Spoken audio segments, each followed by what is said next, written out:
1989 police discovered charred bones in a German forest. The remains belonged to Karl Koch, 23 years old, self-taught hacker, codename Hagbard. He led a group of teenage computer freaks who broke into Pentagon systems, NASA networks, and military databases across America. They sold everything to the KGB, except authorities caught them because of one tiny mistake, a 75-cent accounting error. How did a handful of young Germans expose America's most guarded military secrets using nothing but bedroom computers and telephone lines? May 30th, 1989. A remote road cutting through dense woodland outside Hanover, West Germany. Two police officers responded to a routine call about an abandoned vehicle. The car sat empty on a quiet stretch, surrounded by trees that seemed to swallow all sound. As the officers searched the area, they stumbled upon something that would haunt them forever. A patch of scorched earth, blackened ground in a perfect circle, and in the center, human bones. Someone had burned a body here. The fire had been controlled, deliberate. Whoever did this wanted to destroy every trace of the victim's identity while avoiding a forest fire during the summer heat. Those bones belonged to Karl Koch. He was just 23 years old when he died. On paper, he worked as a driver. He struggled with severe drug dependency. He battled serious mental health challenges. But Karl Koch had another identity. He called himself Hagbard, and Hagbard was the mastermind behind the very first cyber espionage operation in recorded history. Along with a small crew of young friends, this self-taught computer genius broke into hundreds of the most secure systems on Earth: defense contractors, research laboratories, military installations, scientific institutions spanning multiple continents. They stole thousands of cutting-edge documents, missile test reports, microchip blueprints, nuclear research data, and they sold everything to the KGB. But here is where the story becomes truly remarkable. To catch these young hackers, investigators had to invent entirely new methods. They essentially created the modern field of cyber forensics from scratch. After years of investigation and incredible luck, both the FBI and German police finally tracked down the group. Karl, unwilling to spend his life running, walked into a police station and confessed everything. Authorities placed him under witness protection. 2 months later, they found his remains in that forest. And believe it or not, that is only the beginning of this incredible story. Because the deeper you go, the wilder things become. Let us travel back a few years to understand how this all began. 1986, Lawrence Berkeley National Laboratory in California. This facility served as the beating heart of American scientific research. The internet as we know it today did exist yet. Instead, researchers used a tangled web of computer networks to share data and resources. Berkeley had some of the most powerful computing equipment available anywhere in the Western world. Scientists from universities across America would connect to Berkeley's systems to run complex calculations. This computing power cost serious money. The laboratory charged users for every second of processing time. Records had to be perfect. One day, the accounting staff noticed something strange. A tiny error. Someone had used the computers for 9 seconds without paying. The total amount? 75 cents. Now, you might think a laboratory full of equipment worth millions would simply ignore such a small discrepancy. But precision mattered here. So they assigned a junior worker to investigate. His name was Clifford Stoll. Cliff was an astronomer by training. When his research funding dried up, he took a temporary job maintaining the lab's computer systems. Now his boss wanted him to track down 75 cents. The assignment seemed almost insulting for someone with his credentials. But Cliff attacked the problem anyway. He found the culprit quickly. A user account called Hunter had accessed the system without providing billing information. Simple enough. Cliff deleted the account and considered the matter closed. The next day, everything changed. Another account started causing problems. This one belonged to a well-respected professor who happened to be away on sabbatical. Someone using the professor's credentials attempted to break into restricted areas of the network. Cliff could have simply deleted this account too, but something felt wrong. A nagging instinct told him to dig deeper. So he did something creative. He gathered dozens of printers and connected them to every telephone line entering the building. Whenever anyone accessed the system, he would have a complete printed record of their activity. What those printouts revealed the next morning horrified him. The professor's account had been stolen. But that was only the beginning. The thief had used the compromised account to seize control of the entire laboratory network. The hacker exploited a bizarre vulnerability. By sending a specially crafted email, they could grant themselves administrative privileges over the whole system. If this sounds like an enormous security flaw, you are absolutely right. But remember, cybersecurity barely existed as a concept in 1986. People secured their cars better than their computer networks. Cliff kept investigating. He discovered this hacker had done the same thing before using different aliases: Hunter, Jaeger, Benson, Hedges. And this intruder was accomplishing something far more ambitious than stealing computing time. The hacker was using Berkeley as a springboard. From the laboratory's systems, they jumped onto ARPANET, the massive network connecting every important scientific institution in America. Through ARPANET, they infiltrated computer after computer, copying everything they could find. Then, they made an even bolder move. From ARPANET, the hacker leaped onto Milnet. Milnet was the military's own network. In 1983, the government had separated it from ARPANET to prevent researchers from accidentally stumbling into sensitive military systems. But the networks remained connected through certain gateway computers. The hacker found those gateways. Now, Milnet could never launch missiles or command nuclear bombers. The truly dangerous system stayed completely isolated. But Milnet still contained valuable intelligence: research documents, personnel information, strategic data. When Cliff realized his hacker was jumping into military systems, he immediately contacted the FBI. Their response? Why should we care? The really important stuff is secure anyway. It took weeks of persistence before Cliff convinced anyone to take him seriously. And even then, the FBI lacked resources to pursue the case. If Cliff wanted to catch this hacker, he would have to do it himself. So he did. Through painstaking work, Cliff mapped the hacker's movements across ARPANET. He traced the intrusion backward through layer after layer of connections. The trail led through Timnet, another major computer network, across the Atlantic Ocean and into West Germany. The hacker had a second base of operations at the University of Bremen. From there, they connected through a local telephone line using a modem. But Cliff faced a problem. Phone systems in the 1980s worked through electromechanical relays. To trace a call, technicians had to physically measure hundreds of connections with voltmeters. This process took hours. The hacker typically connected for only seconds at a time before disconnecting. There was never enough time to complete a trace. Cliff needed a way to keep the hacker on the line. While Cliff puzzled over his problem in California, another story was unfolding in Germany. Welcome to the Chaos Computer Club. This organization remains the largest hacker collective in Europe to this day. In the early 1980s, they worked to unite everyone who called themselves computer freaks. They preached open information, freedom of data, and resistance against authority. Their members lived on caffeine, the glow of computer monitors, underground music, and whatever substances circulated at their gatherings. Chapters spread across Germany. In 1985, one opened in Hanover. Though chapter overstates things, it was really just a handful of young men meeting at a local bar. The core members had colorful nicknames. There was Dob, real name Dirk Otto Brzezinski, a brilliant programmer in his late 20s. Dob worked legitimate jobs for major German tech companies. He earned excellent money, but found his corporate life utterly boring. Then there was Hagbard, Karl Koch. Karl grew up in difficult circumstances. Both his parents died from cancer, leaving him substantial inheritance money. He spent most of it on computers, parties, and drugs. Several others joined the group. Pengo, real name Hans Heinrich Hubner, was a young hacker cowboy from Berlin seeking more excitement than his local scene offered. Ermel, real name Marcus Hess, was a physics student who became obsessed with computers while working for a startup. And Pedro, real name Peter Karl, was their drug dealer who simply enjoyed spending time around intelligent people. These young men were among the most talented programmers in Germany, but everyone agreed that Karl, Hagbard, was the soul of the group.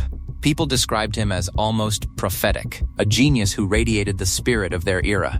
Unlike the others, Karl had zero formal programming training. He taught himself everything through pure determination. When one approach failed, he would try again, and again, and again. Stories circulated about Karl almost supernaturally guessing passwords, about him smelling vulnerabilities in systems where others saw only walls. Karl was completely obsessed with a book called the Illuminatus Trilogy.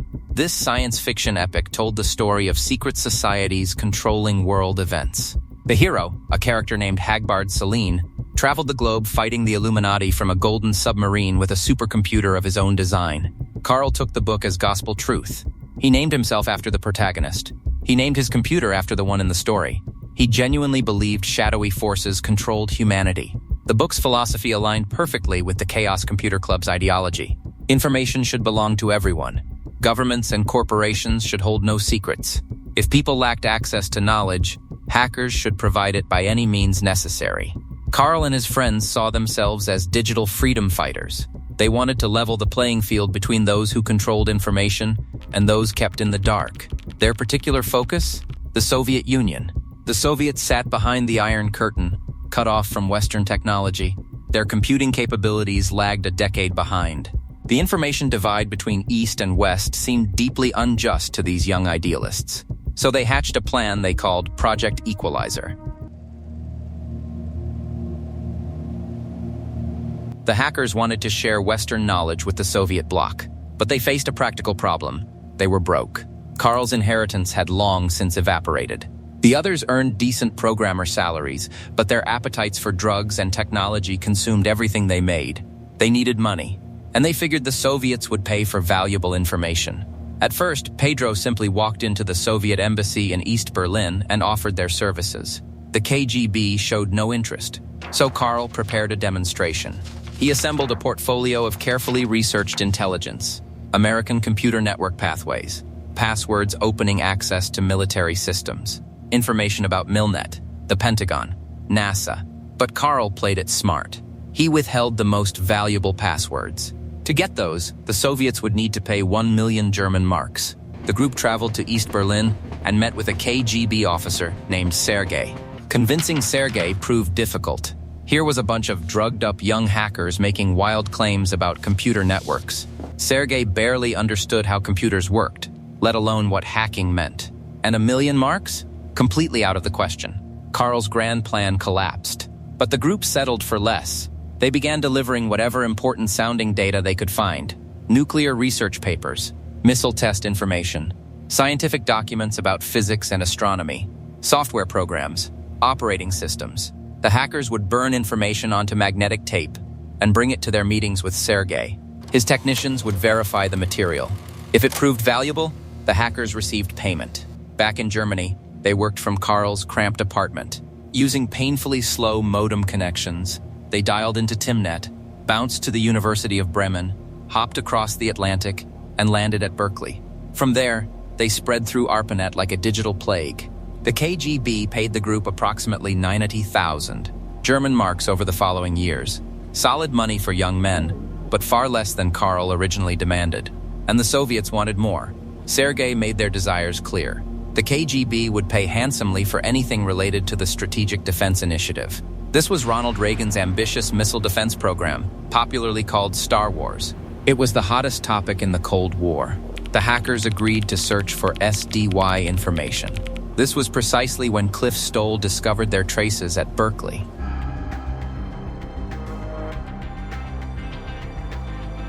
Cliff needed a way to keep the hacker connected long enough for telephone technicians to trace the call back to Germany. The answer came to him in the shower one morning. Modem connections in the 1980s were incredibly slow. Downloading a large text document could take hours. And Cliff had noticed something important about his hacker's behavior. The intruder searched obsessively for anything related to missiles, lasers, and especially the Strategic Defense Initiative. They gobbled up any document containing those keywords. What if Cliff created fake documents that looked exactly like what the hacker wanted? Over a weekend, Cliff crafted an entire library of fabricated paperwork about the Star Wars program. He filled the documents with impressive-sounding bureaucratic jargon, scientific terminology, military buzzwords.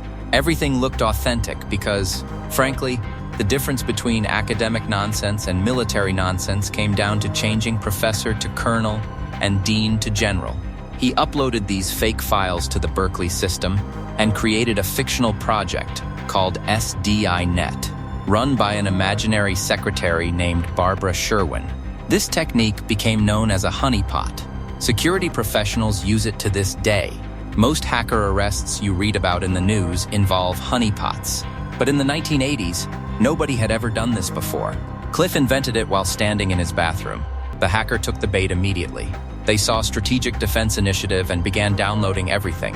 The fake documents were enormous. They passed through the modem line by line, beep by agonizing beep.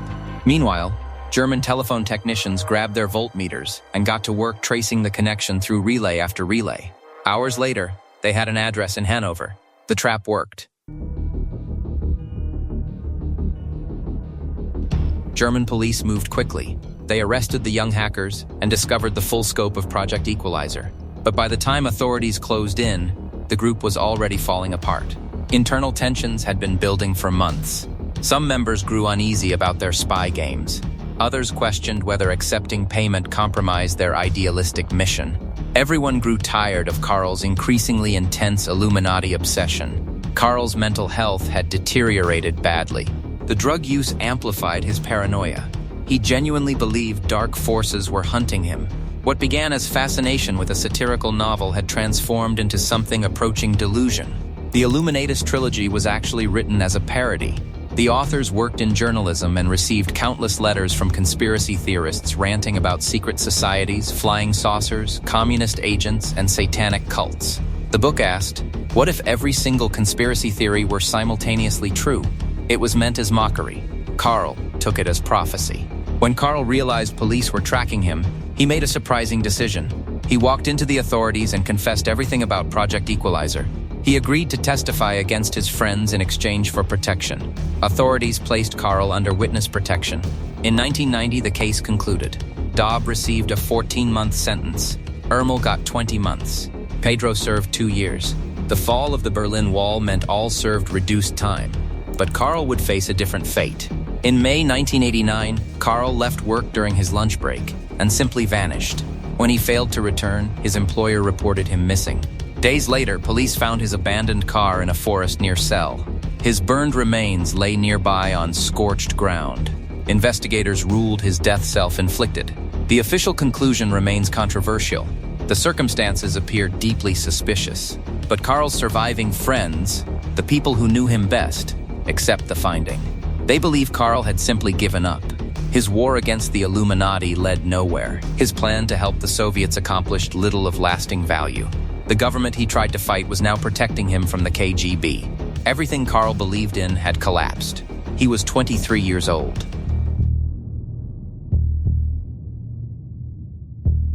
The story of Karl Koch and his friends echoes through history in ways that continue shaping our world. Clifford Stoll became legendary. He wrote a best-selling book called The Cuckoo's Egg that detailed his investigation. PBs produced a documentary featuring reenactments of the case. He gave countless lectures about cybersecurity. The techniques he pioneered, especially the honeypot trap, became foundational tools in cyber defense. Every security professional today owes something to the wild-haired astronomer who chased 75 cents across 2 continents. Karl Koch became a different kind of legend. A German film called 23 dramatized his life. Musicians dedicated songs to his memory. His story became a cautionary tale about the thin line between idealism and destruction. The Chaos Computer Club continues operating to this day. Many of those involved in Project Equalizer went on to become respected security researchers and legitimate professionals in the technology industry. But perhaps the most important legacy is what this case taught the world about digital vulnerability. Before Karl Koch and his friends, nobody truly understood that young people with modems and determination could breach the most secure systems on Earth. After them, governments and corporations began taking cybersecurity seriously for the first time. Project Equalizer was the first international cyber espionage operation ever documented. The investigation that brought it down created the blueprint for every digital manhunt that followed. The story began with 75 cents and ended in tragedy. A brilliant young man who saw himself as a freedom fighter burned alone in a German forest. His friends served prison sentences for crimes they committed as idealistic youth. An astronomer accidentally became a cybersecurity pioneer, and the world learned that in the digital age, even children could expose military secrets. The investigation also revealed something profound about the nature of threats in the digital age. The most sophisticated military organizations on Earth had been penetrated by young amateurs using equipment that fits in a bedroom. Their motivation mixed ideology, addiction, and the pure thrill of exploration. These were young men who grew up dreaming of adventure. They found their battlefield in the invisible world of computer networks. They imagined themselves as heroes from science fiction novels, fighting against powerful systems that controlled ordinary people. In many ways, they were pioneers. They mapped territories that barely existed. They discovered vulnerabilities that experts had overlooked. They proved that determination could overcome technological barriers. But their story also serves as a warning. Idealism can slide into criminality. The line between hacking for freedom and hacking for profit proved thin and easily crossed. What began as a mission to share knowledge ended with young men selling secrets to foreign intelligence services. The question that remains unanswered: who else might be doing it right now? And what will we learn when we finally catch them?